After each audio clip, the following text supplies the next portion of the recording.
Well, greetings everyone and welcome to another video. So this video is going to be way too short. I'm just going to run through it. So I have myself here an old Slimline DVD-ROM from a laptop. I think this one is a 2011 model. Then here's the board, the PCB that came out of the thing. So what I'm doing here is I'm trying to get this board powered off via my UPS over there. And then I have a USB cable that I need to mod in order for it to power up the ROM. I went online to check the pinout of this power connector, how it goes.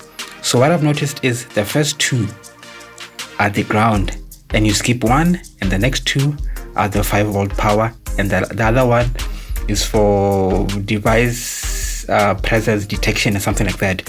And the one that we skipped in the middle is for, I forgot what it's called, but I'll put on the schematic on the screen. I mean the pinout on the screen.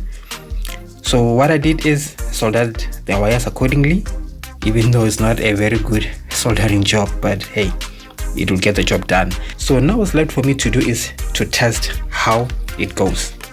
So I got the board here, it's installed. I need to super glue this wire so that they'll never come out, and then this USB head, then it'll run, then these cables will come to these ones, and then they'll power the board, which in turn will help power up the ROM, since I'll be putting it back in there.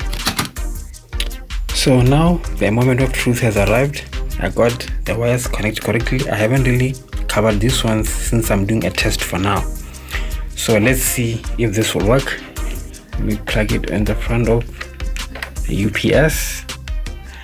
Make sure that there's no short circuit that's going to happen anyway. Plug it in, and nothing is happening. There's no light, no power, nothing. So one thing that we have to check is the power requirements of the drive. It needs 5 volts at 1.3 amps. So what I'm gonna do now is to try and check the output of the UPS. Okay, let me remove my Wi-Fi, pocket Wi-Fi, and let's check how much power does this deliver via USB. Alright, as we can see, it says USB, and the black DC jack output is 5 volts at 2 amps. This means, I'm not sure, I'm just guessing, meaning that these two USB ports are sharing 1 amp, and then the 5 volt DC output, the jack, is using 1 amp, which totals 2 amps, and the drive needs 1.3 amps to operate, meaning the amps coming out of the USB is not enough to power it. So what I'm gonna do is I took out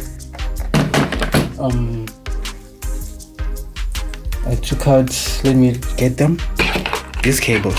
So what I'm gonna need from these ones is this connector for the Molex, whereby I'll need this one for the floppy, whereby the red is 5 volts and the black is ground. So I'm gonna use these two to try and connect the wires to here and power the ROM.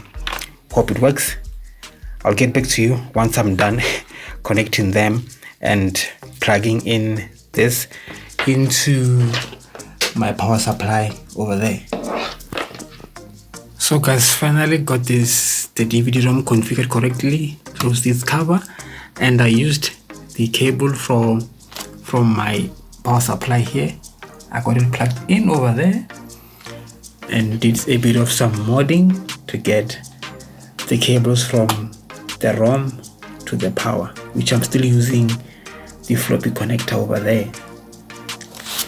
And here's the thing, and it's plugged into my system, which is on, and as you can see, it is visible over here.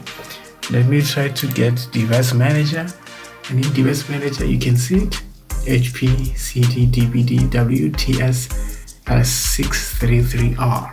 That's it. Let me try to get it to open by doing this. Right click and click eject. As you can see, it ejected. It opened. Now let me get my MSI motherboard disk for my B450M-A Pro Max, which is an AIM4 motherboard. And let me try to get this in, and it's reading. Let's see if we can be able to read it. Spooling up, and there it appears. There's my MSI disk. Open. It's working quite fine, meaning that I'll be able to read some series if I need to. So from Mama Just Technologies, peace out.